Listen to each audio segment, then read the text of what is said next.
dia 18 de janeiro. No vídeo de hoje, daremos continuidade à nossa jornada de leitura bíblica com os textos de Gênesis 37, 1, 38 e 30, Mateus 12, 22, 45, Salmos 16, 1, 11 e Provérbios 3, 27 e 32. Prepare sua Bíblia, reserve um tempo de tranquilidade e venha comigo nessa caminhada de fé, crescimento e aprendizado. Se você ainda não é inscrito no canal, clique no botão de inscrever-se e ative o sininho para acompanhar cada etapa deste plano. Agora, vamos mergulhar juntos na Palavra de Deus e refletir sobre os ensinamentos preciosos que ela nos traz. Gênesis 37, 1, 38, 2.30. Jacó habitou na terra de Canaã, onde seu pai viveu como estrangeiro. Esta é a história de Jacó, e José, com 17 anos, apacentava o rebanho com seus irmãos, e era jovem, filho de Raquel, esposa amada de Jacó. Por ser o filho da velhice de Jacó, este o amava mais do que a todos os outros filhos, e o presenteou com uma túnica longa e ornamentada. Os irmãos de José, vendo que seu pai o amava mais do que a todos eles, passaram a odiá-lo, não conseguindo falar com ele amigavelmente. Certo dia, José teve um sonho e o contou a seus irmãos, aumentando ainda mais o ódio que sentiam dele. Disse-lhes: ouçam o sonho que tive. Estávamos amarrando feixes de trigo no campo, quando o meu feixe se levantou e ficou em pé, e os seus feixes se juntaram ao redor do meu e se inclinaram perante ele. Os irmãos perguntaram: e você pretende, de fato, reinar sobre nós? Quer mesmo nos governar? Por isso o odiaram ainda mais, por causa do sonho e do que ele dissera. Depois, José teve outro sonho e o contou aos seus irmãos: tive outro sonho, e desta vez o sol, a lua e 11 estrelas se inclinavam perante mim. Quando contou o sonho ao pai e aos irmãos, o pai o repreendeu, dizendo: que sonho foi esse que você teve? Será que eu, sua mãe e seus irmãos viremos a nos inclinar até o chão perante você? Seus irmãos tiveram inveja dele, mas seu pai guardava essas coisas no coração. Os irmãos de José saíram para cuidar dos rebanhos do pai perto de Siquém, e Jacó enviou José para saber como eles estavam. Quando os encontrou, decidiram tramar contra ele. Ao vê-lo de longe, antes de chegar, disseram uns aos outros: lá vem o sonhador. Agora vamos matá-lo e jogá-lo em uma dessas cisternas. Diremos que um animal selvagem o devorou, e veremos o que será dos seus sonhos. Rúben, querendo livrá-lo das mãos deles, disse: não derramem sangue. Joguem-no nesta cisterna no deserto, mas não toquem nele. Disse isso para livrá-lo e levá-lo de volta ao pai. Quando José chegou, os irmãos o despiram de sua túnica ornamentada e o jogaram na cisterna, que estava vazia. Ao sentarem-se para comer, viram uma caravana de ismaelitas que vinha de Gileade, e Judá sugeriu que vendessem José. Assim, venderam-no por 20 peças de prata aos mercadores, que o levaram para o Egito. Voltando ao pai, os irmãos apresentaram a túnica manchada de sangue de um bode, fazendo Jacó acreditar que uma fera selvagem havia matado José. Jacó lamentou profundamente, recusando-se a ser consolado. Enquanto isso, José foi vendido no Egito a Potifar, oficial de Faraó. Quando Rúben voltou à cisterna e viu que José não estava nela, rasgou as suas vestes. E, voltando a seus irmãos, disse: o menino não aparece, e eu, aonde irei? Então, tomaram a túnica de José, mataram um cabrito, e tingiram a túnica no sangue. E enviaram a túnica de várias cores, e fizeram levar ao seu pai, e disseram: temos achado esta túnica, conhece agora se esta será ou não a túnica de teu filho.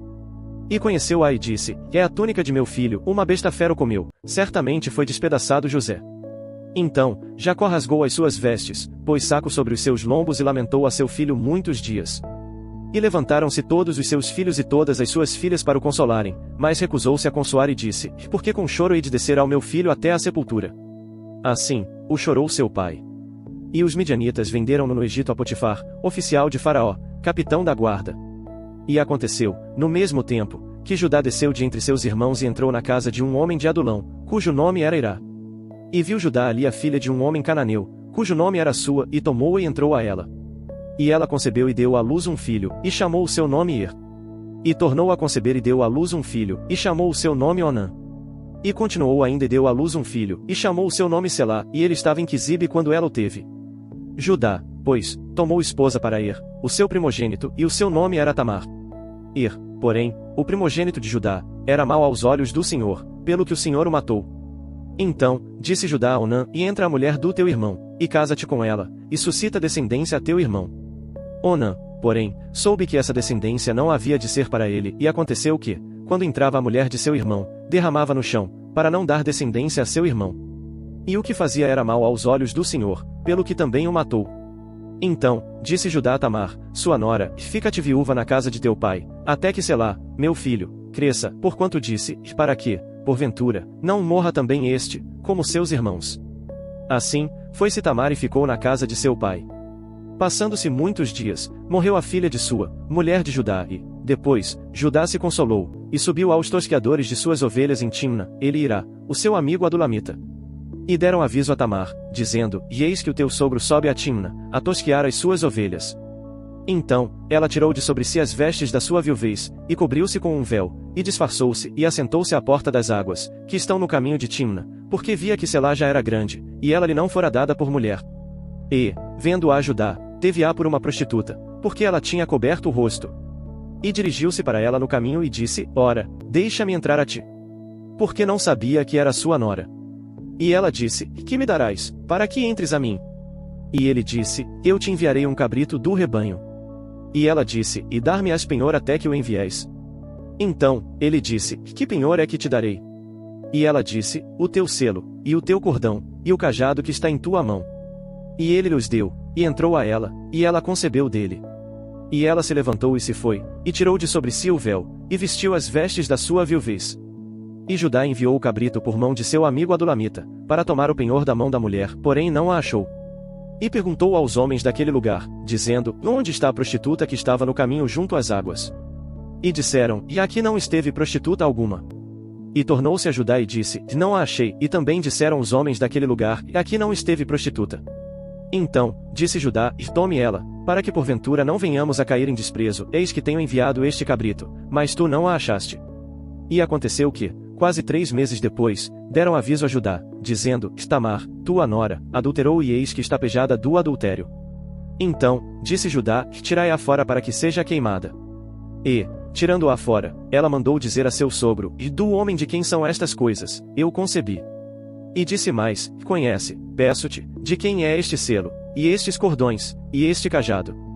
E conheceu Judá e disse, e mais justa é ela do que eu, porquanto não a dei a Selá, meu filho. E nunca mais a conheceu. E aconteceu, ao tempo de dar à luz, que havia gêmeos em seu ventre. E aconteceu que, dando à luz, um pôs fora a mão, e a parteira tomou um fio vermelho e o atou à sua mão, dizendo, que este saiu primeiro. Mas aconteceu que, tornando ele a recolher a mão, saiu o seu irmão. E ela disse, como tens rompido? Sobre ti é a rotura. E chamaram o seu nome Pérez. E depois saiu o seu irmão, em cuja mão estava o fio vermelho, e chamaram o seu nome Zerá.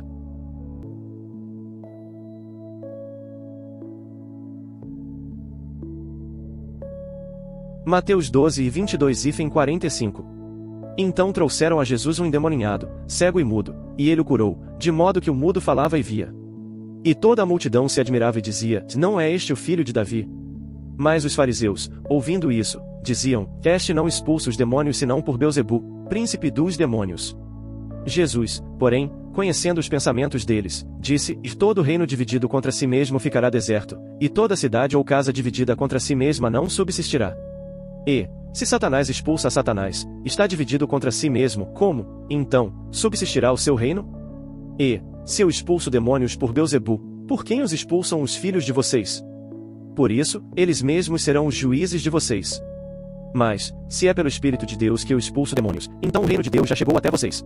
Como pode alguém entrar na casa do valente e roubar os seus bens, se primeiro não amarrar o valente? Só então saqueará a casa dele. Quem não é por mim é contra mim, e quem comigo não ajunta espalha. Por isso, digo que todo pecado e blasfêmia serão perdoados aos homens, mas a blasfêmia contra o Espírito não será perdoada. E, se alguém disser alguma palavra contra o Filho do Homem, isso lhe será perdoado, mas, se alguém falar contra o Espírito Santo, isso não lhe será perdoado, nem neste mundo nem no porvir. Ou façam a árvore boa e o seu fruto bom, ou façam a árvore má e o seu fruto mau, porque pelo fruto se conhece a árvore. Raça de víboras, como podem vocês falar coisas boas, sendo maus? Porque a boca fala do que está cheio o coração. O homem bom tira coisas boas do bom tesouro do coração, e o homem mau tira coisas mais do mau tesouro. Mas eu digo que, no dia do juízo, os homens darão conta de toda palavra inútil que proferirem, porque pelas suas palavras você será justificado e pelas suas palavras será condenado. Então alguns escribas e fariseus disseram a Jesus, mestre, queremos ver algum sinal feito pelo Senhor. Mas Jesus respondeu, uma geração má e adúltera pede um sinal. Porém nenhum sinal lhe será dado, senão o do profeta Jonas. Porque assim como Jonas esteve 3 dias e 3 noites no ventre do grande peixe, assim o Filho do Homem estará 3 dias e 3 noites no coração da terra. No dia do juízo, os homens de Nínive se levantarão juntamente com esta geração e a condenarão, porque se arrependeram com a pregação de Jonas. E aqui está quem é maior do que Jonas. No dia do juízo, a rainha do sul se levantará juntamente com esta geração e a condenará, porque veio dos confins da terra para ouvir a sabedoria de Salomão. E aqui está quem é maior do que Salomão. Quando o espírito imundo sai de uma pessoa, anda por lugares áridos, procurando repouso, mas não encontra. Então diz, voltarei para minha casa, de onde saí. E, ao chegar, encontra a casa desocupada, varrida e ornamentada. Então vai, e traz consigo outros 7 espíritos piores do que ele, e, entrando, habitam ali. E o último estado daquela pessoa se torna pior do que o primeiro. Assim também acontecerá a esta geração perversa. Salmos 16 e 1:11. Guarda-me, ó Deus, porque em ti confio. Digo ao Senhor que tu és o meu Senhor, outro bem não possuo, senão a ti somente. Quanto aos santos que há na terra, eles são os ilustres nos quais tenho todo o meu prazer. Multiplicam-se as dores daqueles que escolhem outros deuses. Não oferecerei as suas libações de sangue, nem tomarei os seus nomes nos meus lábios. O Senhor é a porção da minha herança e do meu cálice, tu sustentas a minha sorte. As divisas caem para mim em lugares agradáveis, é bela a minha herança. Bendigo o Senhor, que me aconselha, pois até durante a noite o meu coração me ensina. O Senhor tem sempre a minha presença, estando ele à minha direita, não serei abalado. Por isso, o meu coração se alegra, e o meu espírito exulta, até o meu corpo repousará seguro. Pois não deixarás a minha alma na morte, nem permitirás que o teu santo veja corrupção. Tu me farás conhecer a vereda da vida, na tua presença a plenitude de alegria, e à tua direita, delícias perpetuamente. Provérbios 3 e 27, 32. Não deixe de fazer o bem a quem precisa, estando em suas mãos o poder de fazê-lo. Não diga ao seu próximo, e vá, e volte amanhã, e eu darei alguma coisa, se você pode dar agora. Não planeje o mal contra o seu próximo, pois ele mora ao seu lado e confia em você. Não brigue com alguém sem motivo, se ele não fez mal a você. Não tenha inveja de quem é violento, nem adote nenhum dos seus caminhos. Porque o Senhor detesta o perverso, mas aos retos trata com intimidade. Chegamos ao final da leitura de hoje. Que as palavras que lemos fortaleçam sua fé, tragam sabedoria para suas decisões e enriqueçam sua caminhada com Deus. Se este conteúdo abençoou a sua vida, não se esqueça de deixar o seu like, compartilhar com alguém especial e se inscrever no canal, caso ainda não seja inscrito. Amanhã continuaremos com mais textos edificantes da Palavra de Deus. Que a paz do Senhor esteja com você e até a próxima!